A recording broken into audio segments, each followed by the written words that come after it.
Welcome back, ladies and gentlemen, to Heat versus Bad News Eagles, the second map in our series. We will be looking to see whether Heat can answer back after Bad News Eagles took their own map pick rather handily. I'm Yumi and joined by Tea Time to see how this one plays out. The Frenchman looking for a sign of life here in the pistol. Had a lot of signs of life from Maka in the first map. Unfortunately, Rigon was just full of it a little bit more so. Fantastic performances from either side, but this time it's Lucky to start things off very similarly with the dualies as what we saw in the first map. But now Lucky, well, won't be contested with any more players coming his way, at least not anytime soon. Rigon dodges at the flash and fades away. In the meanwhile, push is coming in from B Cave instead, where Joker's been pushed back. Lucky still fighting it out with the dualies, trying to duel and take more place and more space. It's Rasmo to actually come into effect. Now Rigon all alone. Very similar circumstances to what the pistol run and Vertigo looked like, and they both end up with a Heat win. Nice stuff. And very controlling in their efforts to get back into that bomb site before Bad News Eagles could feel too comfortable. Sense of urgency. And once again, these dualies doing quite a lot of work for the Heat squad. No wonder they seem to pick him up on both their CT pistols thus far.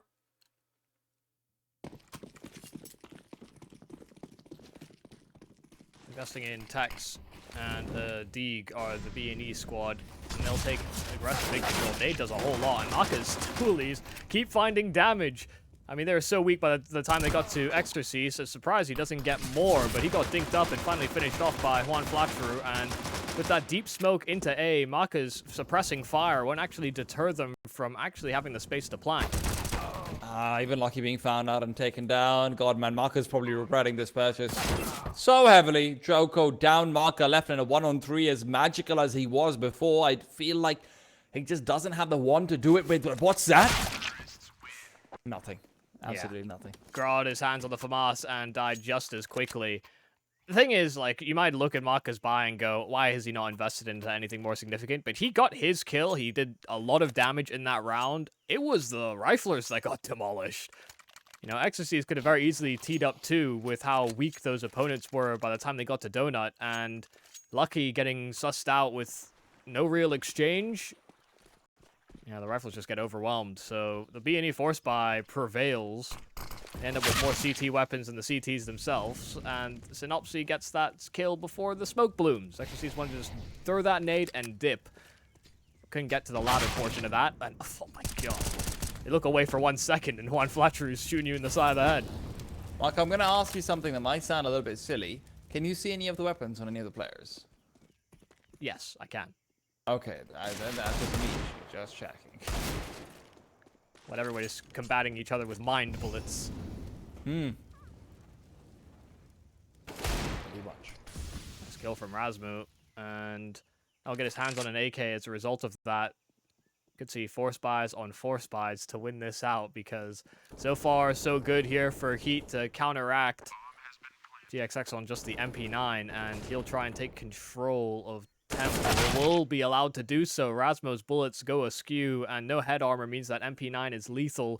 Picking up Mantle inside of Temple and gets his hands on that AK, but has to now get eyes back on that bomb coming in from Donut. Maka overwhelmed, and Joko has no kit. Smoke on the bomb, but not actually threatening to defuse as of yet. GXX is calling his bluff and going for the long wraparound play, but Joko could start to piece this one together. Starts to look around, but GXX finds the perfect timing. Joko thought for sure if he was gonna flank CT, he would have done it when he glanced, but GXX is the shadow that brings B&E the second round. It is a game of lost clutches right now when it comes to Heat and the performance that they've had on Vertical and on Ancient thus far. Really feels like a lot of these 1v1s just go the way of the B&E side, and as labored as that spray was on the initial man, GXX is equally clean in taking down Joko. He's Heat behind, and now Heat are forced down to an eco. One where they will just be stacking out on the A-bomb set, trying to push through and see whether they can look to get a quick flank. Rigon, prime target forward, and he's heard them thunderfooting towards him. Now needs to try and line him up, only good for the one.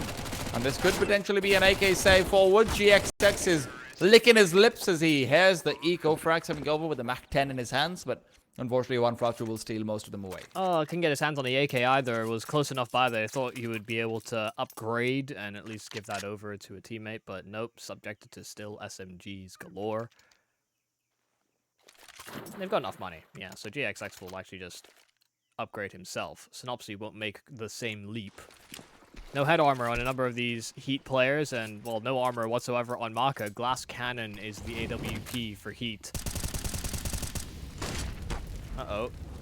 Snare is in a bit of a pinch. Molly shouldn't spread, but Lucky getting caught throwing his own Molly. Not killed for it, though. One Flatcher tried to punish. Lucky will still hang around. Even gets his hands on a secondary Molotov and can fall back to the bomb site alongside it. So a nice advantage to start things off here for HEET, and that advantage just gets bigger. Synopsy trying to hunt down and trade even. Only digs them deeper in the hole.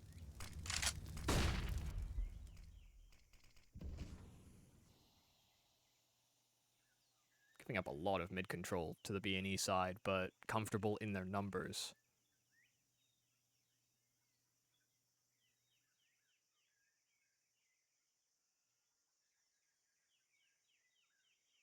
Holding out as well by both teams, just waiting to see what exactly they can actually find and whether anyone's about to make a mistake. I think for HEET, probably one of their main concerns is please don't let like a random flank come through and kill 3 of us like they did in Vertigo a couple of times. Yeah. And with Maka on duty, that's not going to be happening. First op shot comes out clean as can be. Regon is got. Scenari will find one with a spam.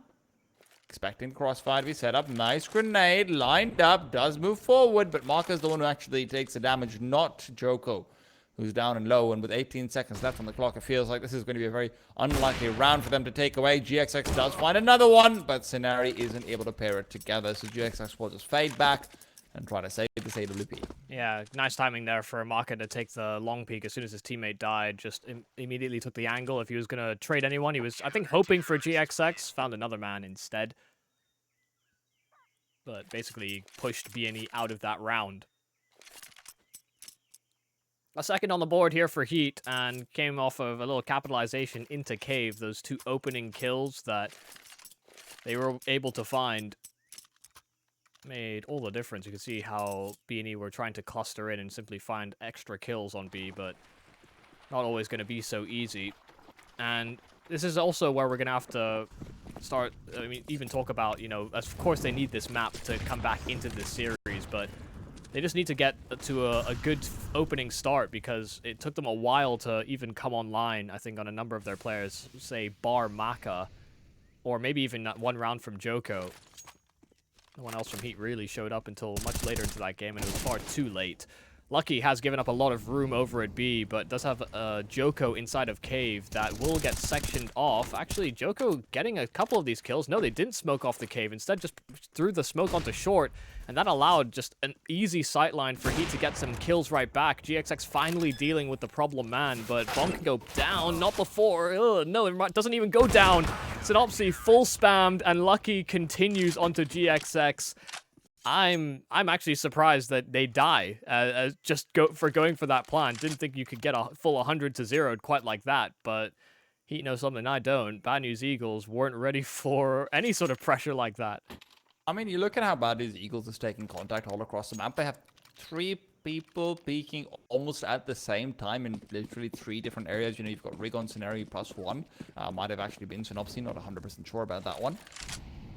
And they all sort of take an aggressive peek, and HEET is just holding down the line, which is what they are able to do because Lucky's taking more for a defensive angle and isn't going to be begging for backup. They've already made the decision to play retake, and as a result of that, they can have that more defensive angle. Now, Rasmo, facing forward, will be traded out soon after. That flashbang from Maka will not be doing any favors, but he doesn't need favors.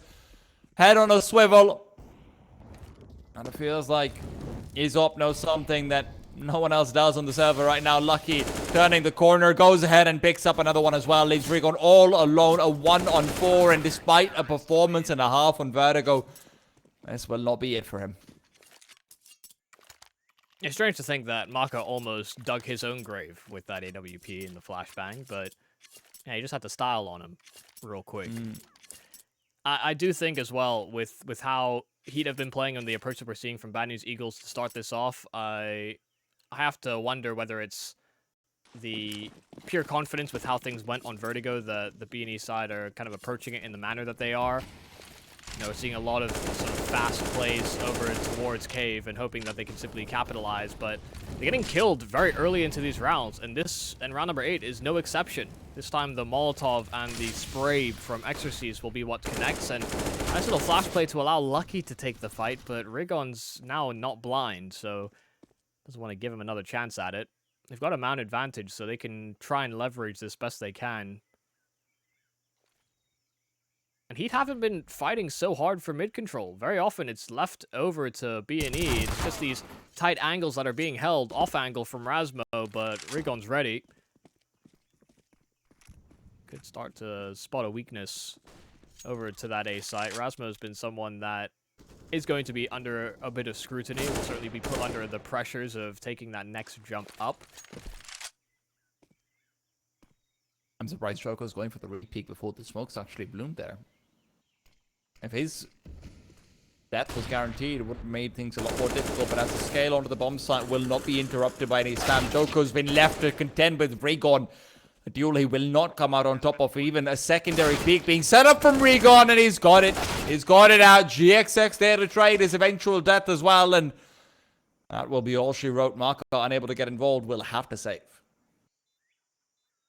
Yeah, threw a deep nade to try and find GXX, but arms aren't quite strong enough to send it all the way over to long, and they're on the hunt. They know that Maka wants to try and hold on to this AWP, and I don't think they've spotted or seen him. Both players running via middle, but taking differing paths through A, so this actually should be enough time here for Maka to hold on to this. They challenged through CT, would have likely fallen into him, but not what you want to have happen here on the side of Heat. Very passive setups overall, and another instance in which the A play works out here for the Bad News Eagles squad if they're not able to get someone like Joko to activate in from Cave, or if they're unable to get Exorcist to sort of link up quickly to those B-sided players, then it's going to be extremely difficult. Another time they're just running through these Molotovs, and Scenari's down to 27 HP. Recon, oh my god. Headshots through the wall won't matter. I have to be careful here with the spam. Does actually do significant damage. Lucky now shares in Scenari's despair. Well, Rigon's just dead, right? So he doesn't even get to despair. It's a short, sweet release is what he gets. Deep grenade goes out. Lucky. How does he not just die there, honestly? That feels like it's right on him. Yeah, I got sold a faulty grenade, perhaps. Dud mines and worms Armageddon. That's what it reminds me of. Might be a bit too niche of a reference. Yeah, though, a reference that'll be lost on all these youths.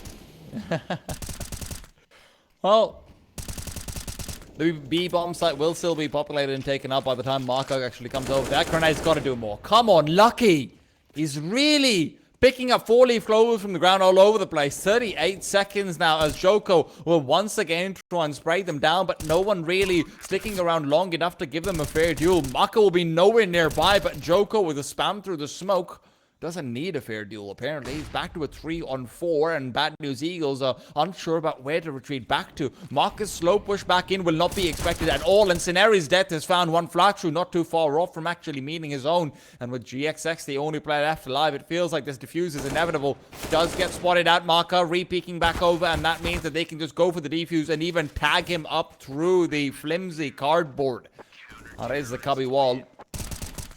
Yeah. They'll get him just as they win the round as well, before GXX can start to think about saving that weapon over for the follow-up.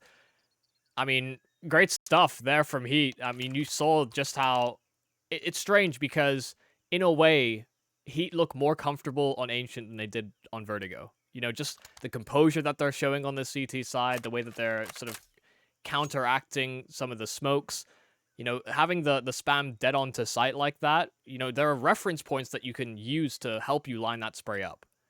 And that looked like it came off of instinct. Didn't require any sort of significant effort from any of those CTs to get that spray on point. So yeah, it's nice to see that Heat have woken up into this affair, but it almost makes me question how these vetoes went and the comfort levels that look to be expressed by these teams, because B&E, they're showing us, I think, part of why this map was definitely in their wheelhouse, but they're also being very bare bones about their approach, you know, just taking a lot of brazen fights and still Whoa. challenging through middle very continuously.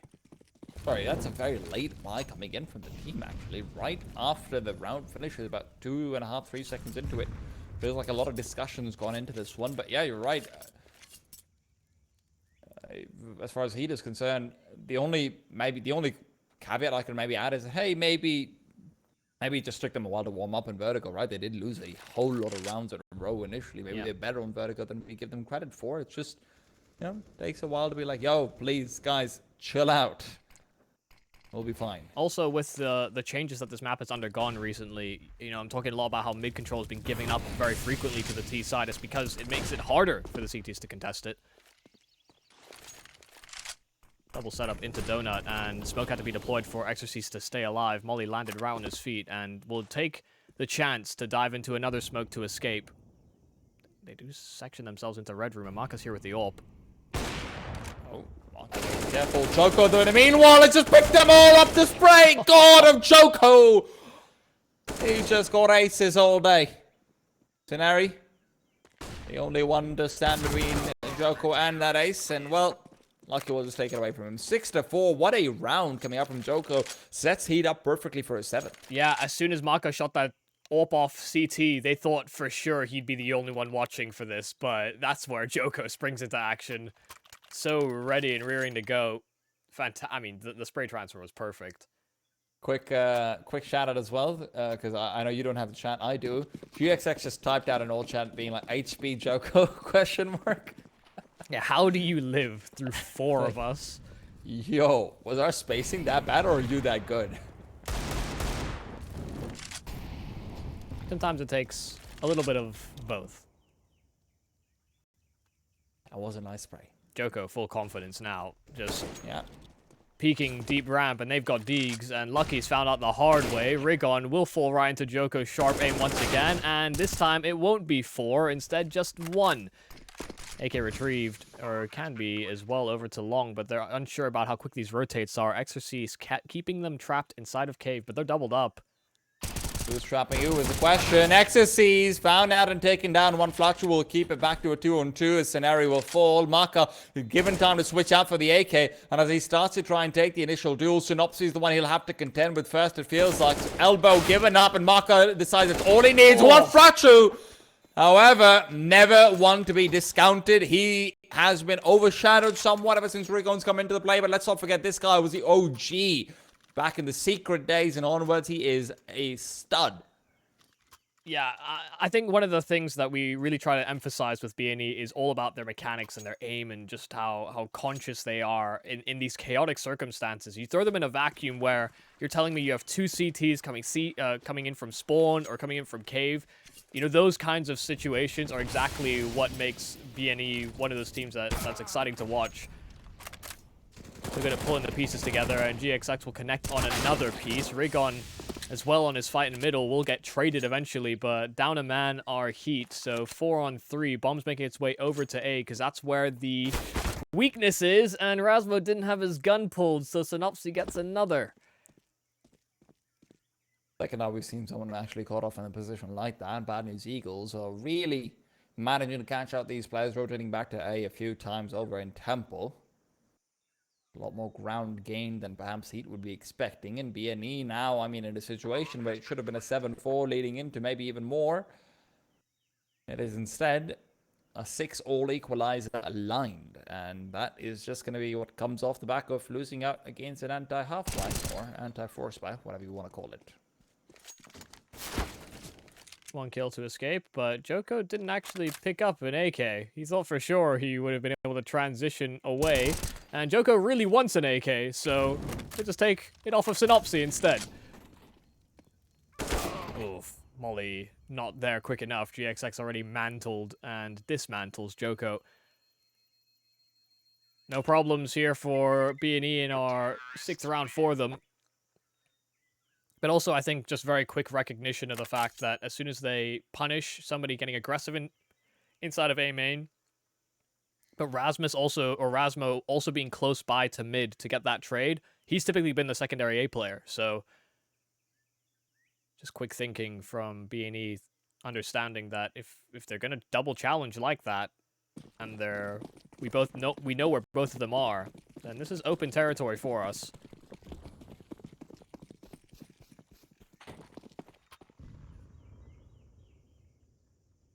A flock of usps surrounding the singular King M4A1S.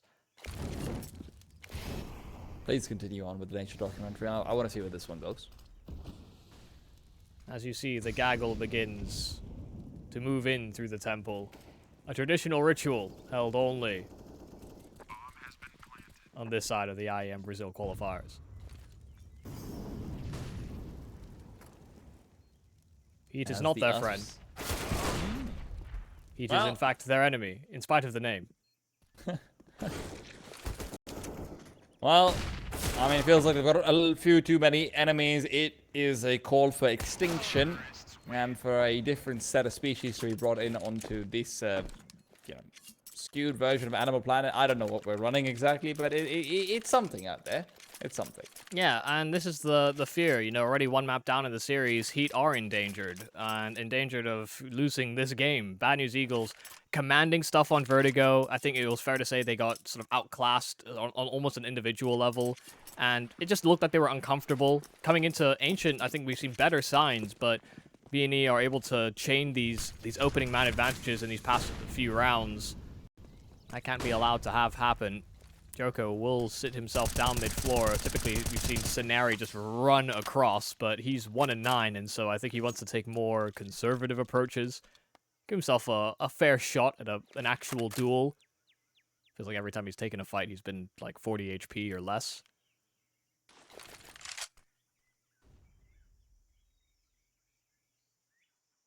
No, they're really playing back and hoping that HEET somehow fall into their trap.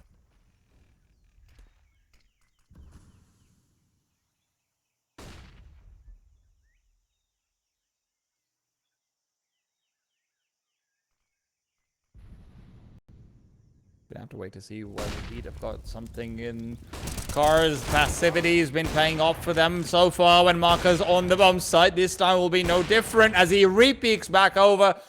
Time and time again, it feels like that bullet nerf was made just for him. He just kept shooting in rhythm and didn't miss a shot when it came to players on his screen. They have got the bomb and space over towards A. They are completely boxed in, though. Flank coming in quick, and I don't think GXX is going to be quite ready for an A main possession. And yeah, Exorcist will deal with him. A scenario 1-on-4. Again, he's not had the hottest of games, and they are everywhere. This would be a full-on deathmatch clip if it exists. Scenari, first kill, second as well. He's trying to spin all about the shot, but no one peeking him for those final bullets. So a nice effort, but no cigar. HEET will take 7. It is so well preserving the AWP as well, otherwise that would have been a slightly more touchy buy coming up in the next one. Even then, I think they might have to compromise on a single weapon. Not 100% sure about that one. Regardless, so HEET, much more contentious and much better contended as far as this half is concerned, and a lot of that comes back down once again to Marker. 15-6 right now, before the half has even ended. Potentially still room for more, and you've got to say, Rigon, as good as he's been, hasn't been looking quite as explosive. Maybe that's where the CT side of things can bring in more. We saw a lot of the success on Vertigo being attributed there as well.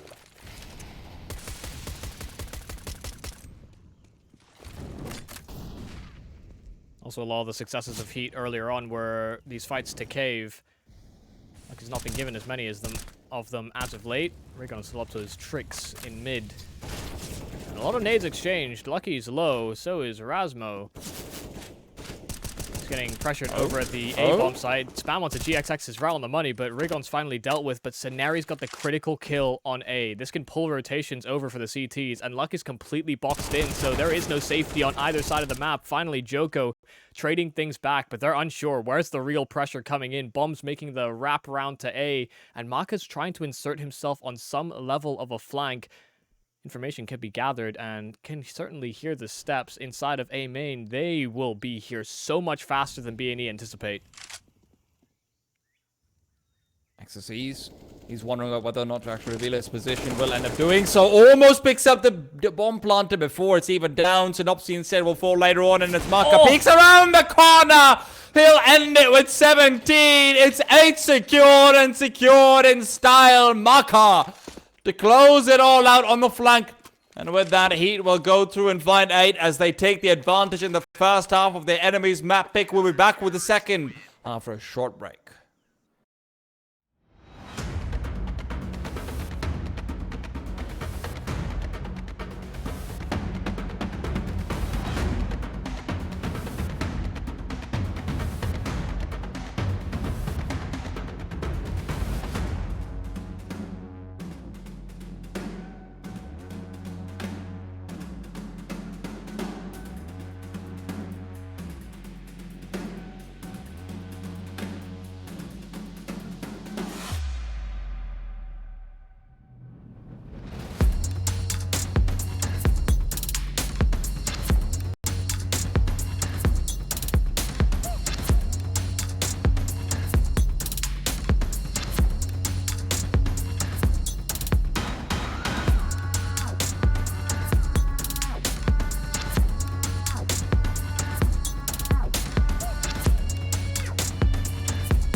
The action continues as we are right back into things. Heat with a fantastic double from Marco to actually end out that first half and also give them the advantage in the process of doing so. Bad News Eagles look to try and turn it around with the pistol round.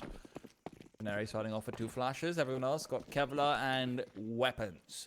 On Flatru though, he's got weapons in his mind and unfortunately not on his teammates. Synopsy is down and out. 1 flash is fully flashed and the Molotov will actually force him back as well as Scenario falls too. All 3 players on this B bomb site are completely dismantled. Yeah, GXX will finally answer with a couple of kills rather quickly as well, and might have caught the Heat players a little bit off guard. Rasmo on the bomb site, but didn't survive for very long. Good thing is the trade came in quickly. They had more than enough numbers to deal with GXX in the end. Nobody really putting up an effort on the B&E side to stop the attack. So that's both pistols, I believe, here for the Heat squad. Successful on their CT, and now on their T-side pistol, might be able to get some distance here from the Bad News Eagles. But you know for sure, this team, they don't just go down and let you have these rounds for free. Force buy here in the second from the Kosovians. Isn't that the truth? And there is at least one grenades on Lucky. Follow it up with 1 flat shoe, who did find the pedal, and he did press it down. Unfortunately, he forgot all about the steering wheel. So, crashes into a wall instead. Oh, looks away for just a second. Will not matter. Getting timing. There's nothing to this man. He wears 4 different clocks on his hand because he's got timing for days. Yeah, that's perfection there from Rigon. I mean, so conscious of a ledge swing. More conscious of the ledge swing than Exorcis's position, in fact. But didn't affect either of his fights. Going to see a lot of sort of similar combat just on the other side of the coin. Rigon and Exorcist were dueling out from mid so frequently. Like they see Lucky and GXX, or Lucky and Scenario really duel it out for cave control into later rounds. Still a possibility for Heat. They are making their move into A, and there's no presence here from B&E. They have been shot in the back in transition, though, and while Lucky gets 1 right back, he's tagged to low HP, and Rasmo, in an effort to cover Lucky off, let him get to this site. He's lost his life. 1 on 3, and Lucky has no HP to play off of. Only a singular box. That's his singular friend, and, well, he wish he had 1 more friend to trade. Rigon, what a round coming out from him. The fact that he's even able to get so aggressive soon afterwards, just fully strafing out to the corner of the ledge and finding a second, turning that to 3-on-1. I like the approach Bad News Eagles went for in general, that they decide to stack up in B and actually start to aggress forward to recover weapons and play retake if need be. But that retake is just made so damn easy by the fact that Marco is found on the deagle initially, and then Rigon is just swinging out. Yeah, it's scary to think just how close this game is, considering both pistols have been won by the French squad. I think B&E have certainly shown us a better level of consistency on these rifle rounds. Albeit there have been a lot of close rounds, but we're not seeing the same level of heroics from the Frenchmen on this map. Surprised GXX gets 2 kills there. Was certainly smoked off, but didn't deter him. And Rigon actually fancied his chances. So did Juan Flatcher. They all start swinging and start challenging middle. Scenario was the one unaccounted for, so he's gotten his 1, and he's done. He doesn't want to hover.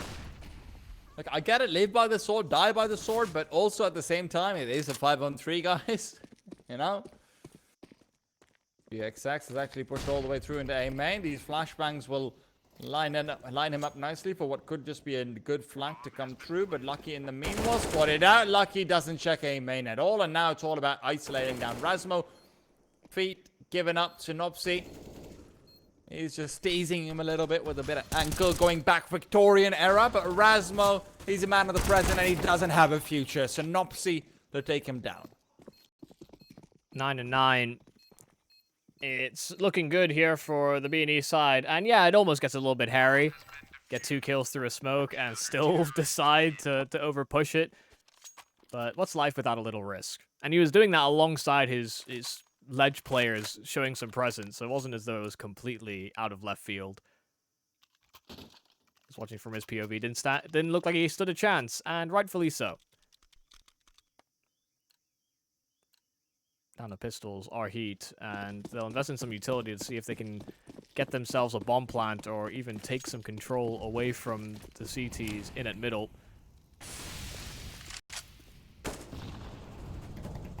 Not sure how to feel about the changes to this map. The gun balance changes were going to swing things a little bit more into sort of the T side favor anyway, but the way that the spawns have changed, T's get there much faster than you can really do anything about if you're on the CT side. A lot of smokes and a lot of noise here from HEET, so they know that they've given up Red Room and that there is pressure. They have confirmation that HEET were there, but not all of them now. They're redirecting back into this A site via Donut.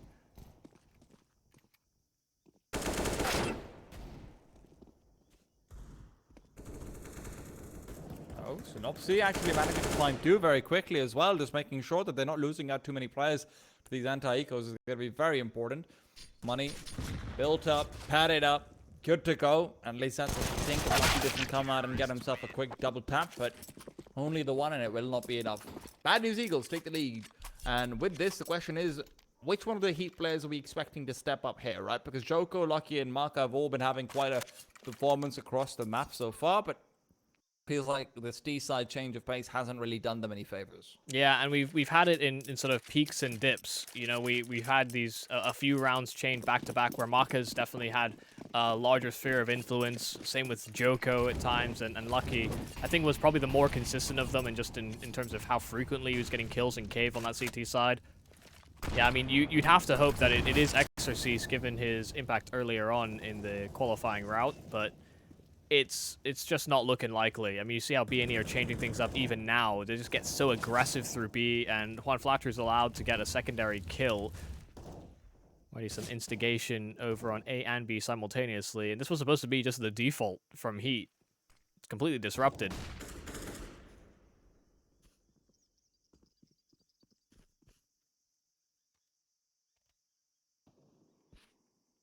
Yeah, and at this point now you're just hoping for heroics. The two players who did go down are the ones who've been having a harder time so far. Lucky, however, has been a much more reliable member of the pack so far for HEET, and it feels like Goku, the only player to get some frags, will be picking up two nice shots initially. Maka, however, not ready for the PK from Regon. Again, traditional playing senses cannot apply. You cannot think that I'm in a 1-on-3 and I'm not going to get peeked. This is Bad News Eagles, all right? They're going to peek you. Yeah, you might have killed those two players quick and crisp, but the third time's the charm for the Bad News Eagles. Cerberus with 5 heads. I could be sending them to the underworld. HEET looking destined for lower brackets. Can you imagine how sweaty Cerberus' neck must be if you've got 5 heads? Just like all those necks rubbing against you, that would shake. Also, you're in the underworld, so it's hot. It is. That's even more true. They must be having some mad skincare going on over there. Like, people don't ask for dental insurance, they ask for derma insurance. Oh my goodness. Maka got the first kill of Donut, and a second one is found as well, and they've punished the Cave players. It's a 4-on-2, and very quickly GXX brings it back to equal numbers, a triple, but the bomb's making its way B, so they can get this planted guaranteed, and they have at least one weapon to play around. They're not sure if there's at least one close by. B&E are too detached. I don't even... Do they go for this? I mean, they have the money to throw at this problem, but they've been bamboozled. They've been hoodwinked. It is B&E. They're going to go for it. Listen, if there's one thing I know about this team, it's that they feel confident enough to take peaks early on in clutches and even later on in clutches, and it feels like one of those peaks is going to come in first. It's Joko with the cleanest shot in the West. And GXX, well, he's going to have a lot more to do here. Suddenly this crossfire becomes all the more difficult and basically impossible for him to do anything in. Should be running back to try and save the weapon. Will at least collect, or rather at least attempt to collect on one more in the process of retreating. All 3 of them end up falling. All right, it is very much the kamikaze mission, but the T side come out on top. Yeah, that's still something I have to adjust to myself. The bomb radius on this map. I forgot that was updated, yeah. Yeah, I thought for sure that Joko would at least survive. But nobody did. So, oh no, I thought Joko would be dead, but his teammate would survive, but just not the case. That thing do be hidden different, and, well, I mean, that's a different approach from HEET. On pistols, they were able to make it work, but No survivors, so money's kind of screwed on both ends. We often talk about 1 or 2 players surviving, not often about the 0 player surviving win. A classic. That's what it is. Speaking of classic, Bad News Eagles are actually looking to line up some aggression through via Juan Flatcher potentially. He is flirting with the idea of pushing down B main, but the problem is there aren't very many flashes for him to work off of. In the meanwhile, Joko, worse for wear in the spam war. The wall bangs will be treating him slightly more unkindly than it will anyone in the Eagle end. Not a whole lot of utility to help delay if there is going to be a hit, and HEET are currently posturing for it. Smokes at the ready, and 3 players committed to the bomb site. The smoke from Synopsy is actually very timely. What little they have, they will deploy at the right times. HEET will be stopped in their tracks before they even get this hit going. Nobody else from B&E is making their way over, though. They're unsure about whether they have to commit more resources this direction. Exorcise, one-on-one fight. Juan Flatru in a cubby that's not quite as deep as it once was, but they still don't clear for it. Synopsy a double, and Juan Flatru will also convert. Down to just Lucky and Rasmo, and it looks like this has come to a screeching halt. Bomb on floor, and they need to deal with Juan Flatru. Finally, the kill comes in, but there's no time to retrieve this bomb and get it planted. No. Oh. Tagged too much, and Rasmo, they're both clustered in on the bomb site. They just have to get these kills and make sure they didn't die after time, and they'll ensure exactly that. Still a round win for B&E, but that comes at a heavy cost. That would have been disastrous if he didn't lost their 2 players, though. But yes, absolutely, Bad News Eagles were there, despite looking like things might actually end up tipping the scales against them, are able to hold down the line. And even those few extra bullets that actually ended up tagging up the player, that's what slowed him down enough to disable any idea of a bomb plot whatsoever. Otherwise, I think he would have had enough time to at least try and get it down. Now, what happens beyond that is obviously anyone's game, but HEET are now in a very difficult position. Do we go for a force spy around these 2 AKs to try and level out the money? That could potentially end up with Bad News Eagles not just out on 13, but even 14 before your next gun round. Yeah, this is a real tipping point, and it's going to be hard to read how the economy is looking for B&E. You know, we're talking about how, you know, we don't talk about 0 survivors that often. It's not something you have to account for as much as well. You know, keeping track on how much funds these CTs will have. Their money is in a pretty dire spot as well. So this could be a tipping point where if HEET do manage to win this round, they could also just as easily tie up the game or even overtake based on where B&E's money would be. They take that risk, they take that gamble, they invest what little funds they had in Galils and the sort to make sure they have an assortment of utility. Very quick-footed over to Cave, and Juan Flatru flubs the line. Molotov finally burning up Maka, maybe spreading a final inch. 4-on-4, but gonna make it harder to hold this B bomb site when Cave is under the dominion of your opponents. I feel like if there's anyone who I can expect to start to get a bit more aggressive behind the MP9 into Cave, Scenario seems to be one of the least likely suspects to actually try it on Bad News Eagles, so kind of assume it's the Eagles, it'll be fine. They'll go retake it. Synopsy, however, is actually inching all the way back to CT squad, and this is where things get a little bit more worrisome if you're trying to circle back into a B split, but Exorcise will find and trade the duel out. This is where it all comes down to GXX and Ceneri, who's dropped the bomb. Massive kill to find, even lets him upgrade himself, and with a flashbang forward, Joko will have his progress halted. And speaking of progress being halted, no more progress towards a B bomb site to come through from CT as Rasmus decided to try and rotate around. Ceneri with the AK is going to cover off Cave, and although the bomb has been retrieved, Joko is taking a lot of time to actually get into a position where he can feel slightly more comfortable. Rasmo will not be able to make the crossover either, so this is effectively a 1-on-2 with Ceneri being on the deficit because GXX is rotated all the way over. Ceneri with a quick kill, and with 15 seconds on the clock, the bomb will be planted. 2-on-1, Joko needs to bring up the goods. Shoulder offered, and Ceneri ducking back, waiting for his teammates to rendezvous. Oh, dinking straight through the wall as well, so not a fair fight. Joko won't be able to fire off the bullets he wants to. Won't be the fight he had planned.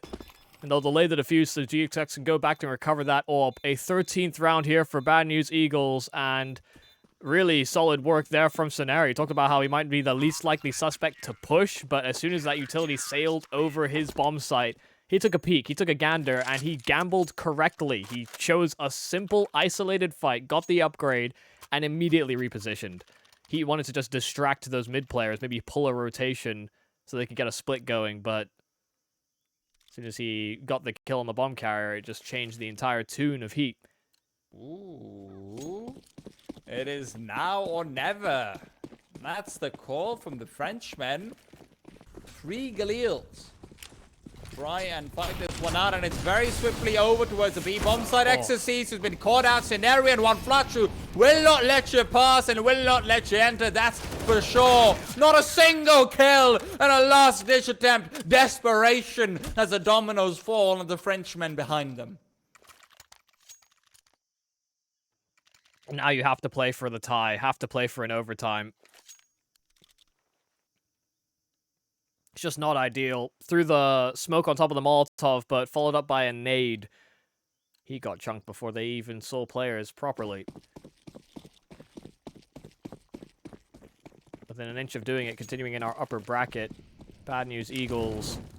Looking good, in all honesty, but a lot of just flair that we expect. Scenari, 1 kill, won't quite cut it. Juan Flatcher a little detached, and Cave not smoked off, but a fair fight for Joko that will have him on top. Obviously, will move in to try and guard this weapon, but smoke down. Again, information gained. Rigon even sussing out Rasmo, trying to hold in on that flank, but the bomb's not even planted yet. They're actually trying to run deep CT and go and subvert their expectations, but GXX gets both on the AWP. Weren't comfortable with how much they were boxed in, and he get nothing. They get the entries they needed, but they don't get that plant down, and they didn't feel comfortable once B&E were all around them. Got to give a big shout out to GXX as well. The fact that he's caught up to 25 kills for him, overtaken Marker by a stretch. I mean, Marker's on 23 and 15, considering I think he had, what, 17 to end out that first half? Yeah, he's had 6 kills in the second. So, clearly, you can see the major accelerant for Heat has seemingly come to an end, but maybe on the back of this AWP, maybe on the back of this last buy, Heat still has some more breath in their lungs.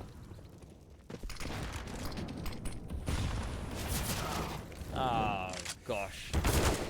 Not like that. Marco without the armor was already a difficult deal for him to win out, but when he just spammed down through the smoke with the aim punch added to it, nah.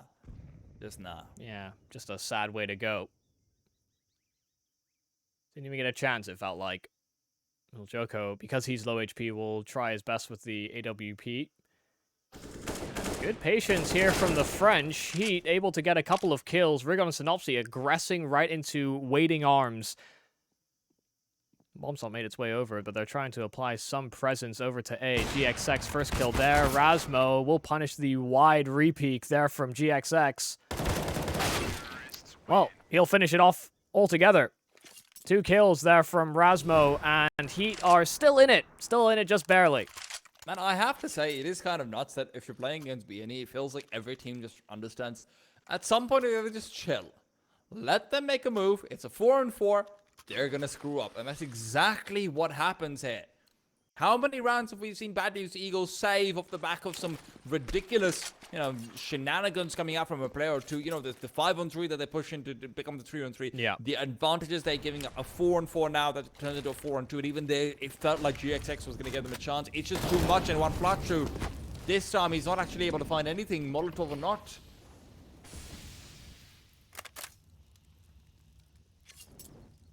Had to break the bank to reinvest, and, well, they'll feel a little broke after this. Boost over the smoke. Rigon won't be able to get anything for his trouble. Synopsy actually got a kill while they were trying to chase him down, but Joko's double will allow them access. GXX inside the flames, and that smoke was oh so timely. A save by the Heat smoke instead, and Rasmo doing his best efforts to section off more space. 3-on-2, and fresh smoke down at CT, fresh flash. And now a timer added. Yeah, GXX already scurrying off to save that AWP.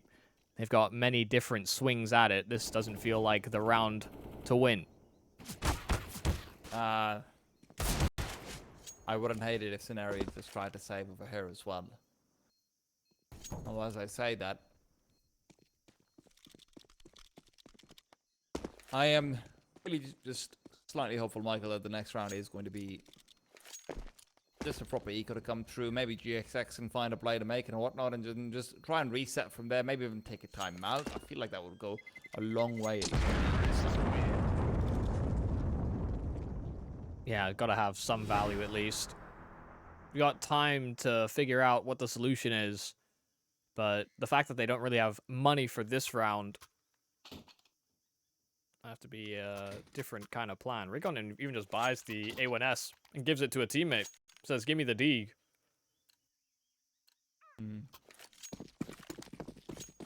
This is much more of a commitment than I was expecting here from B&E, but with this buying pattern, it will lead them to have their most optimal buy by round 30. Even if they continue to lose in the manner that they are, then GXX can still afford an AWP and they'll have all the bells and whistles.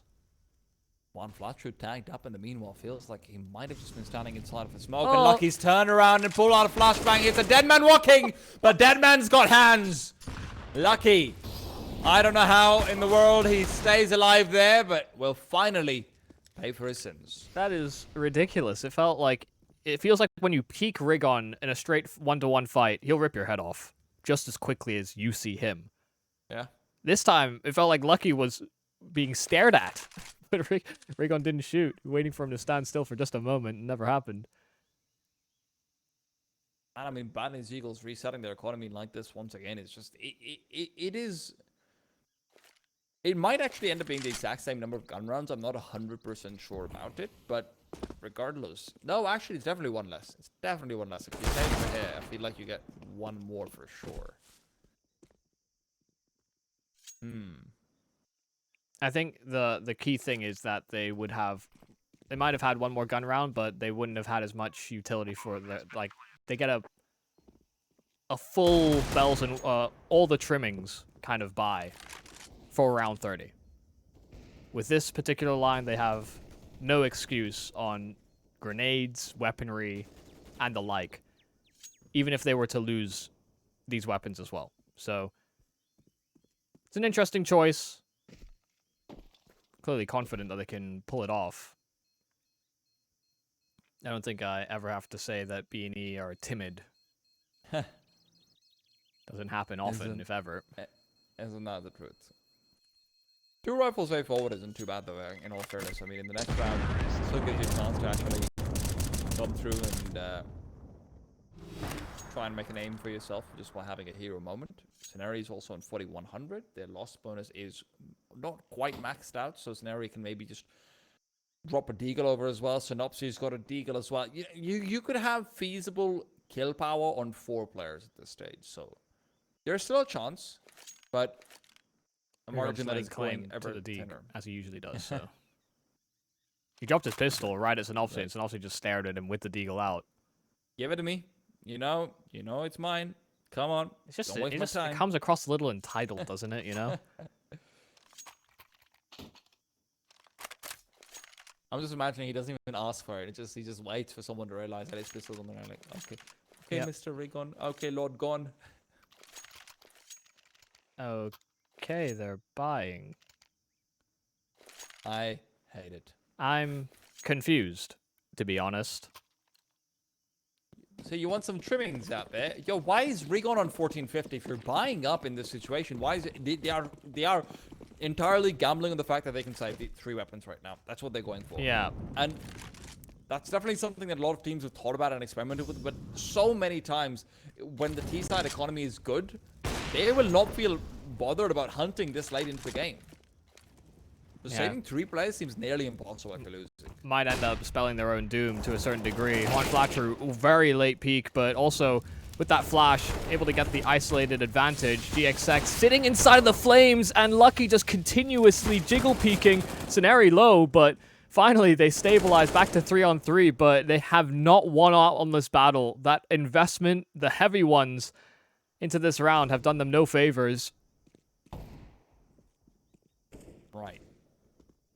This is where Scenario needs to come up clutch once again. Great timing found as Exorcist is Gonna be taken down, but it's also Synopsy. Erasmo with the double. And I have to say, if there was ever a moment to rue your decisions of purchasing, I think this might be it. Synopsy coming in from the side. Bombs being tapped, but before it is, pulls out a grenade. Oh my days. Every single poor decision you could put together, along with a couple of fluked missed shots. Bad news, Eagles will be suffering. I mean, fantastic work there from Joko as well, not committing to that plant. Just a great heads-up play between the two of both him and Rasmo. Didn't commit, decided to go for the double swing and found him with a nade out. And yeah, we could end up in overtime. No AWP here for the Bad News Eagles side, but we know one thing for sure. They are good at scrambling together wins on poor buys.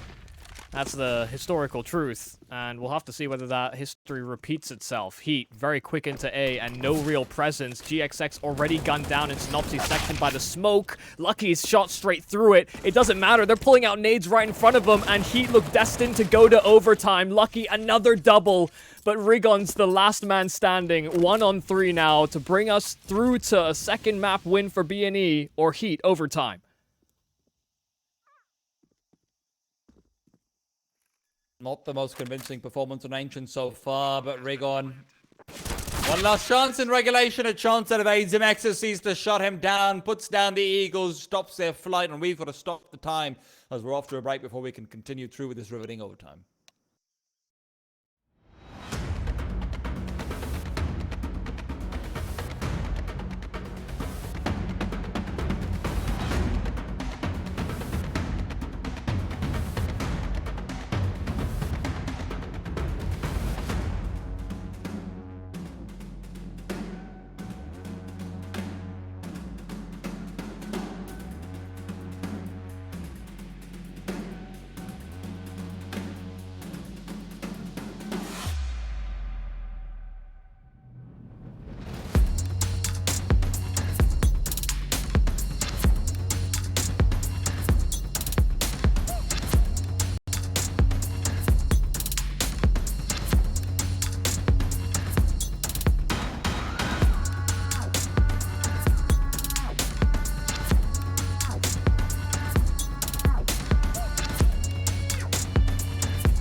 They've become used to spending a lot of money. It feels like Bad News Eagles as they pull out the double up in the first round of overtime. Here's hoping it gives them more than those threadbare buys did in the past few.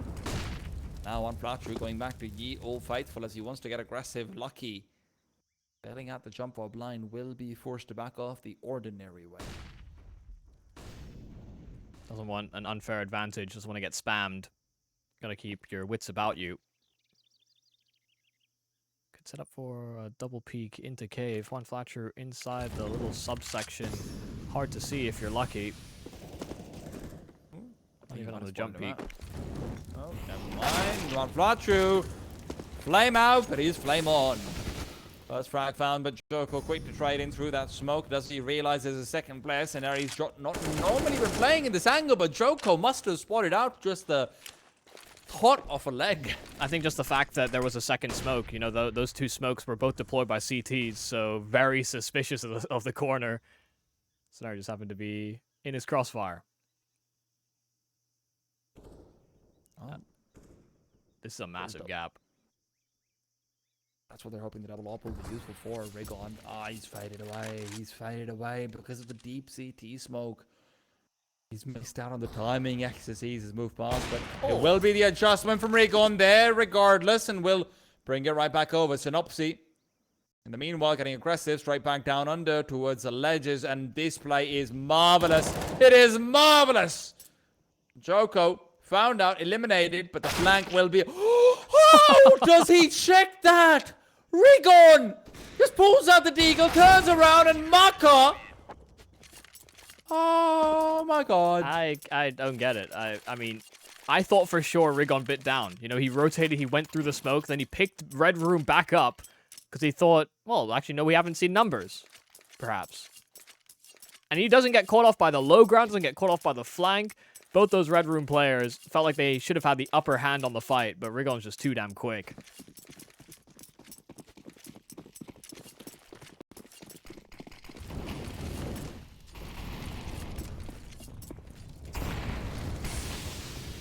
Does feel like we've gotten a much more lively HEET.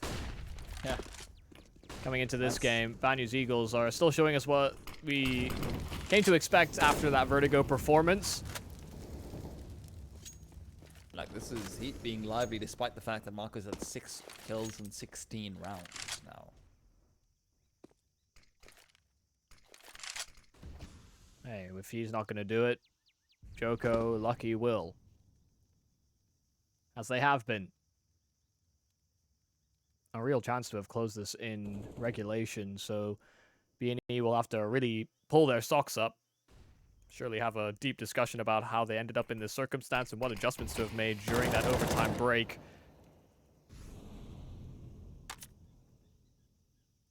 Again, fighting from mid is just almost impossible as a CT side, so you can see how much they're honoring the fact that because they're down a man, there's going to have to be this gap. They don't have any incendiaries on the CT side, so if you start to see this bomb being planted, it'll be very difficult to actually prevent it. One, as well as forced off by the last Molotov that was available. There's a grenade from Scenari. Flatcher, however, overrun and overwhelmed, not ready to take the peek. And Scenari, oh, grenade is beautiful. Unfortunately, there's no follow-up from behind it. And it is just going to be both the AWPs, and as good as Rigon and his Deagle have been, it really comes down to GXX to find that first kill. Instead, Rigon is on for the 1-on-4. Money aplenty, and, you know, that's never stopped them before, but Maka will be able to do so. Double kill for him to close it out, 16-16. Yeah, that's exactly what you want to have happen if you're Maka. You get early warning signs about when an AWP is coming your way or when the next peak is coming. So you take up the angle before it's even needed to be sort of plugged up by your teammates instead. Long sight lines on that bomb site aren't going to favor you rotating into the action. Beanie losing that opening duel, it certainly felt like they had to stretch themselves thin, and so HEET take advantage. Another swing at it before we end up in the second half of this overtime. Jumping over and into the sightlines of Maka. Flash was a little delayed, so going to be lucky they didn't lose that fight. Nades do a lot of damage. Cave players brought to 45 a pop, and Juan Flasher whiffing every bullet. Joko and Lucky get away with their lives, and a double. Huh? Okay, well, short-lived. Lucky died to his own Molotov. This is a pendulum of emotions going on over here. GXX somehow misses a sitter as well. Guys, get your act together. Which one is it going to be? Maka will not be missing out as Rigon was thunderfooting forward. There was plenty of audio cues given up, and in the meanwhile, XSEs has found Synopsy as well.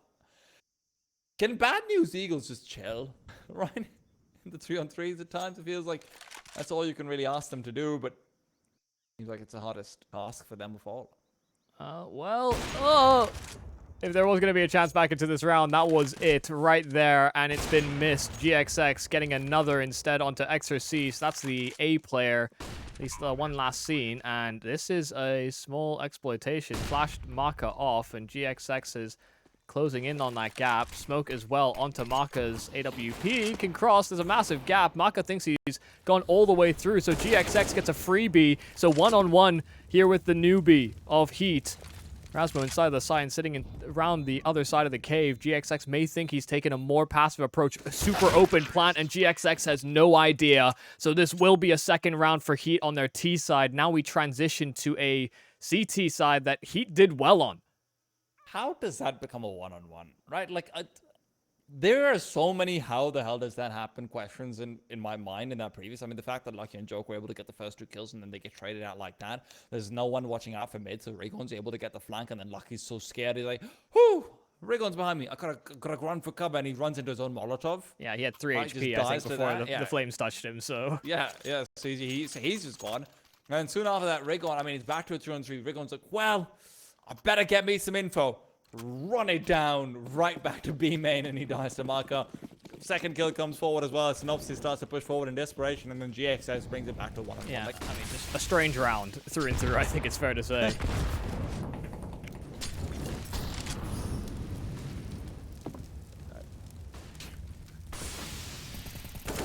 Trades are there, and there's more damage out of the scenario as well, but as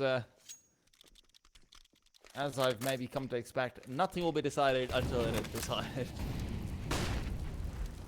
Ain't over until the fat lady sings, I think is the old idiom. Better start eating. Well, Synopsy has found a little bit of open space. Marco's going to pick this up rather quickly, and all about whether or not he anticipates this AWP to be so close. Yeah, Synopsy seems to be aware, but Marco's quick on the trigger. Found a peek before that Molotov did too much damage.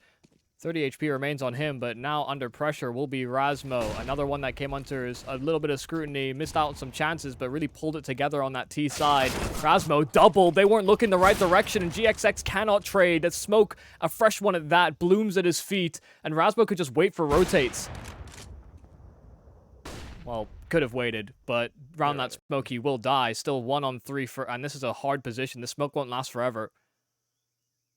By the time it dissipates, so GXX is hoping to have actually gained enough control, but he's turned around, he just ducks down. Look at the awareness of this man. He's played this spot 1,000,000 times over in his head, but the problem is it's all... Oh my goodness, he's gotten the first no-scope. Will not come through with any follow-ups, but... God, man, GXX. Different kind of player. Yeah, I mean, that's cool stuff. You know, not over-panicking. Knew exactly if he was going to get shot from, where that sight line was available to, so yeah, extremely heads up. It's not enough though, and this could be a stealer of a map win for HEET.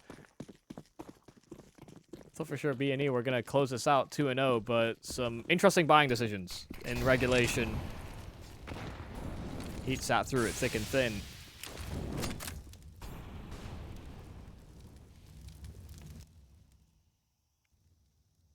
Far more aggressive stance here from Rasmo. Had the headshot angle of the boxes play to his favor last round. Trying to mix things up so that B&E don't feel too comfortable. Spam actually testing the waters. Joko ends up worse for wear.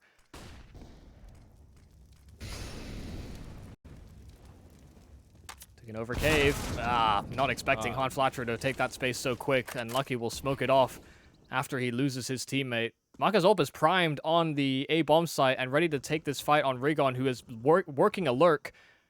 But his teammates aren't doing anything. B&E have slowed down to a complete halt over at B, and I think they're waiting for one of either the mid player or this A side aggression to find something.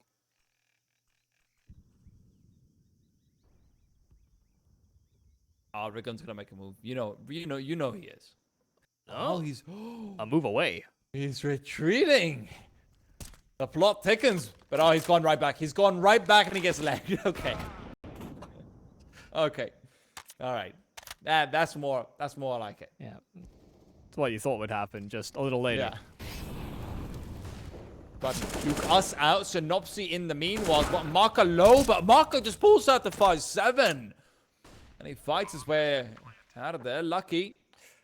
Didn't see. All in the meanwhile, A1 spotted out. One Flux who had the gap and the smoke to work off of. And in the meanwhile, XSEs has gone and said good night as well. Maka, 1-on-3 without HP. Good for a kill. Oh my god. Guys, please. I'm begging you. Oh. There is nothing to be gained here. And Maka is the only one who stands to get something out of this. Taking another peek forward, smoking himself off. He's giving himself a real chance. And Teneri, oh, he's been tagged as well. Maka trying to spray back. 4 HP on the man. Maka's gone and done it. Nothing will stop him. No You've got the peaks right there, but no. The time. That's what holds him back. Oh, my goodness. Guys, please, for God's sake, it's a 3-on-1. A 3-on-1. It is mental, and this is the thing. We know that they play aggressive, but these types of decisions, these types of peaks, this isn't always the ordinary. You know, post plants are actually one of the places where they actually tighten the ship up quite a lot. It's the opening of the rounds that you start to attribute to more individuality or maybe some craziness. No, these late round moments, Maka, I mean, it certainly made these rounds interesting, that's for sure. But that is kind of mental that we end up so close. And Maka almost winning it as well. A few too many taps, a few too much spam, but Scenari tucking himself away, made sure not to leave himself overexposed. The early utility damage has been good here from the CT side. Rigon already down to 41. Trying to play up close. Uh-oh. Cave's going to be under siege. Lucky's close with the AWP. First kill's there. Almost ducks away, but Scenario double. And Maka's going to have to pick this one up quite quickly or aggress forward. Or the least likely, the two options. But making sure that the A is completely siphoned. Oh, Rigon snuck past. XSEs is not going to know at all. Rigon. Oh, never mind. He does. He knows. Okay. They know. They already found out as well, and in the 4-on-3, they try and go for a double lurk aggressively forward. They're both discovered and taken down, and suddenly HEET are thinking, how did we get that advantage back? Open plant here for GXX. Yeah, they're giving them space. They don't want to fall into any weird shenanigans, going for hunts. Rasmus's going to be here so fast, and can already clear positions before his teammates rendezvous. GXX. Glenn out the backside already knows where most of these players are going to be coming over from. Smoked off the angle now as well, but that smoke is going to be dissipating soon. HEET will close it out. 19 rounds on the board. Gotta say, bad news Eagles have chucked away advantage after advantage, and they're going to be regretting it. But now it's time to see what the decider holds for us. We're going to be back after a break to continue on with the map.